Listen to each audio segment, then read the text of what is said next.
We're sitting out in the desert in the middle of an 800,000 acre park. There are no police around, there's no microwaves or no McDonald's, there are no big microwave ovens, and we have magnetic field meters and radar detectors and other things that aren't expensive, but that we have in our toolkit. And we're sitting there, and we'll see an object. It'll look like a flash bulb going off in space. It's just an object that turns on and turns off. And sometimes it'll move and turn on and turn off. And one time we had like 15 of them that were right above us doing this that we filmed. This actor actually came out with us near Palm Springs, and we did this. And then the detectors start talking. But they're making sounds that the people, if you contact the people who manufacture at the factory, go, these don't make these sounds.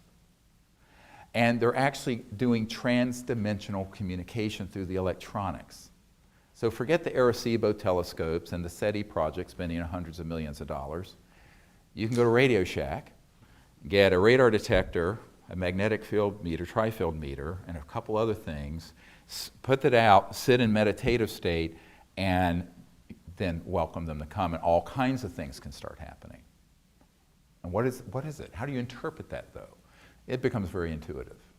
Because, and what we have found with some of our equipment, certain things will make certain tones. Like we have one radar detector we call Walter, because a man named Walter gave it to us. And it will do a certain type of beeping. It'll go beep, beep, beep 3 times, and only 3 times. Doesn't make the sound like you would with a cop car or a radar gun. Just when an object is about to appear. And then within moments there'll be a sighting of an ET object. It'll beep, beep, beep, and it means we are here. So you get into this flow, and they actually do what I call a trans-dimensional entrainment of the circuitry of your device. It gets customized after a period of weeks and months, years. And they really will communicate in ways that are quite mysterious, quite bizarre. People who come on these whole week thing expeditions with me, they go, what the hell is going on? I said, well, just listen and interpret for yourself. But there is a pattern to it that evolves.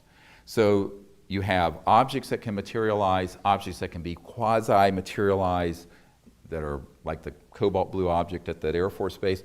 You can have spherical objects that will have the entities in them. You can have an object that appears and then dematerializes, and then all you hear is some voices speaking. You take a photograph, and there's this guy waving at you. This is why it's WSFM. Weird science and frickin' magic. And everyone is oriented towards very materialistic, linear, early 21st century manifestations, because that's what we want. And I'm saying, what a mistake. That's a huge mistake. Because what they're really wanting us to do is to understand their universe, their cosmos, and go partially into that. Because it's edifying. That's how you learn. You don't learn by having everything spoon-fed you at the level that you're already operating. Does this make sense? Hard lesson, because people are lazy. And humans tend to be kind of slovenly, mentally. It was a Yogananda that said it's the lack of spiritual adventuresomeness that keeps humanity back. So there's a sense of adventuresomeness and exploration, and these civilizations understand that we need to be kind of willing to step, while we're in this planet and in this dimension, step partially into their understanding of what it's like on their planet, where using thought to interface with an electronic device is as common a thing as we would be texting someone with our cell phones. But remember, a few hundred years ago in Salem, Massachusetts, if you had a smartphone, you'd be burned at the stake as a witch. It'd be witchcraft. It'd be magic.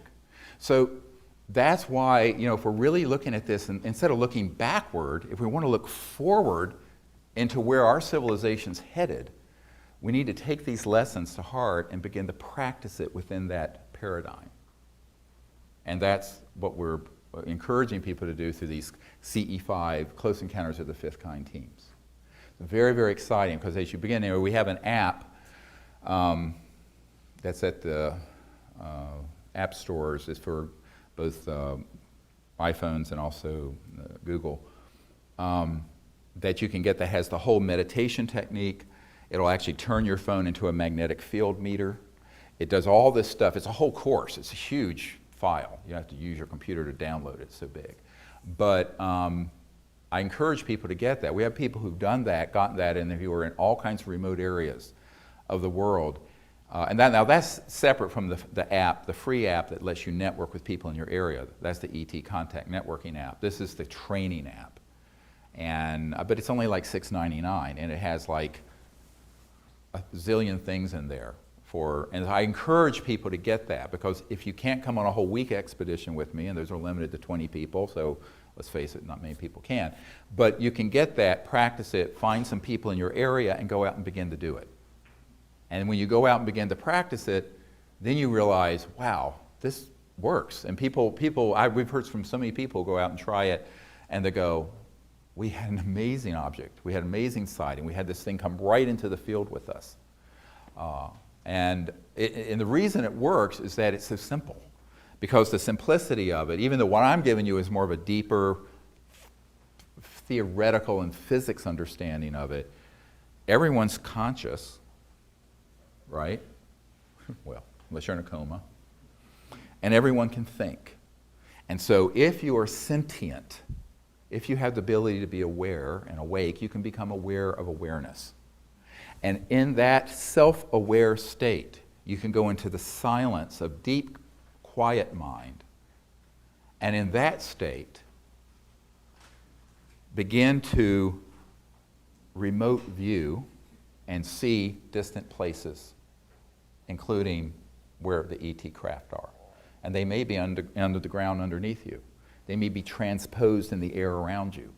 They may be on the far side of Saturn. Doesn't matter where they are, because there's no limitation in space when you go into thought consciousness that goes beyond space-time. So that's where the meditative state is so key. And if you begin to understand what's there's this wonderful saying from I think it's a Sufi tradition, thinkest thyself a puny form when within thee the universe is folded. It's a rhetorical question.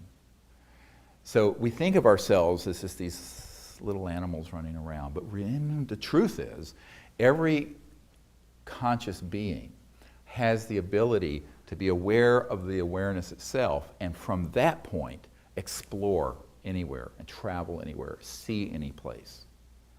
And human history is replete with people who've had these experiences, many times quite spontaneously. I think almost everyone has had. How many people here have had a precognitive or an intuitive experience of something that then happened in their life at some point? Yeah, I met my wife that way in a lucid dream. And I think that what you find, I really did. But what you find is that this is something that is innate to every human being. It's not like you have to be, this guy I knew for years, Ingo Swann. You know who Ingo Swann is? Very famous remote viewer, did a lot of stuff for the intelligence community, lived to regret it.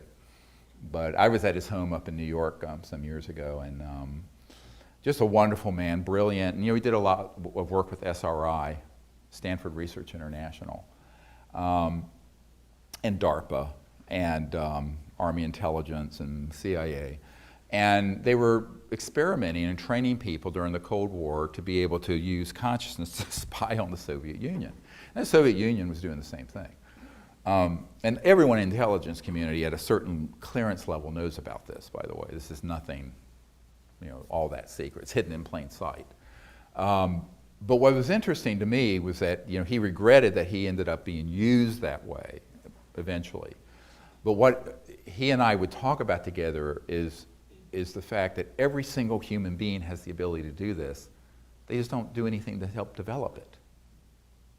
So it's like, you don't start out in kindergarten doing quantitative analysis and calculus. There's a process, right? It's the same thing with these capabilities. I bench press 410 pounds.